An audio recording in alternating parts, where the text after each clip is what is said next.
McManus. Pugh went inside just as a large flatbed truck came lumbering down the road. The bed of the truck was piled high with green picnic tables and benches. They had been collected from the city park by two of the sheriff's deputies. The truck stopped 3/4 of the way down the road. Men got out and began unloading the tables and benches and arranging them about the meadow. They had done all this before. Shortly thereafter, pickup trucks began arriving with coolers stacked in the beds, the wild game contents of his deputies' freezers.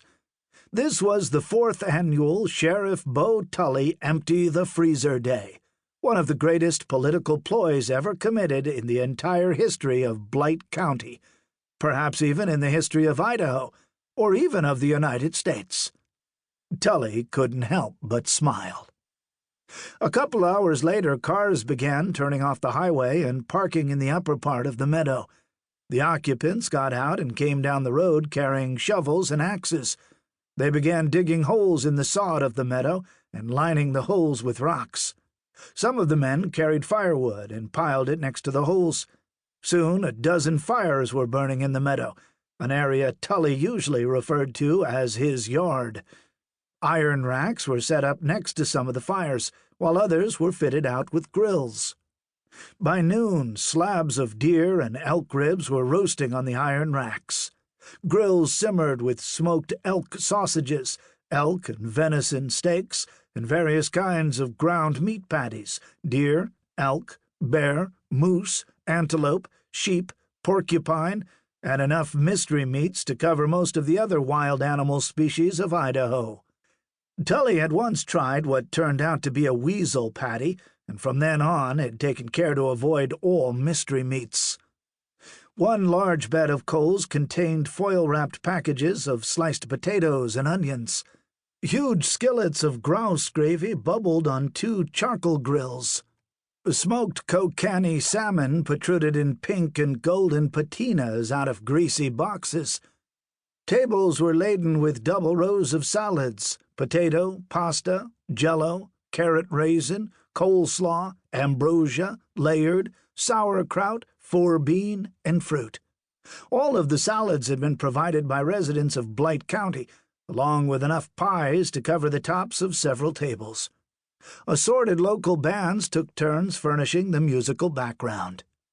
By 1 o'clock, Sheriff Bo Tully's freezer day was in full gluttonous uproar. Local politicians and their spouses filled 2 tables that had been pushed together. They glanced enviously around at the partying crowd. Why hadn't one of them thought of this scam? Tully smiled. Absently scratching an itch through his shirt, he made a rough calculation of the number of votes represented in his yard and meadow. More than enough, he calculated, to guarantee his winning the next election hands down, in the unlikely event he even had an opponent. The citizens of Blight County loved him, particularly the women. His close scrutiny of the crowd, however, had little to do with votes. His interest lay in one Lucas Kincaid, a nasty piece of work if ever there was one.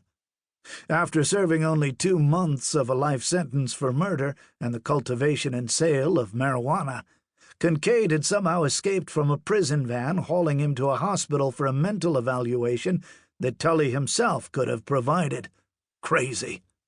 Kincaid had left the 2 guards accompanying him dead, not because of any necessity related to his escape, but, Tully mused, probably as an afterthought. The homicidal maniac had soon let it be known about the county that his first order of business was to kill the man who had put him in prison, one Sheriff Bo Tully. Some people are such sore losers. Tully's eyes fixed on a figure advancing toward him through the crowd. It was a very nice figure. The pretty blonde woman wore a white dress distinguished mostly for its brevity, one of Tully's favorite elements of female fashion. Coming up to the porch, she held out her hand. Tully leaped to his feet, grasped the hand, and gave it a little squeeze. The young woman laughed. "You are even more handsome than my aunt let on," she said, her blue eyes twinkling. "How is that possible?" Tully said. "And exactly who is this extraordinary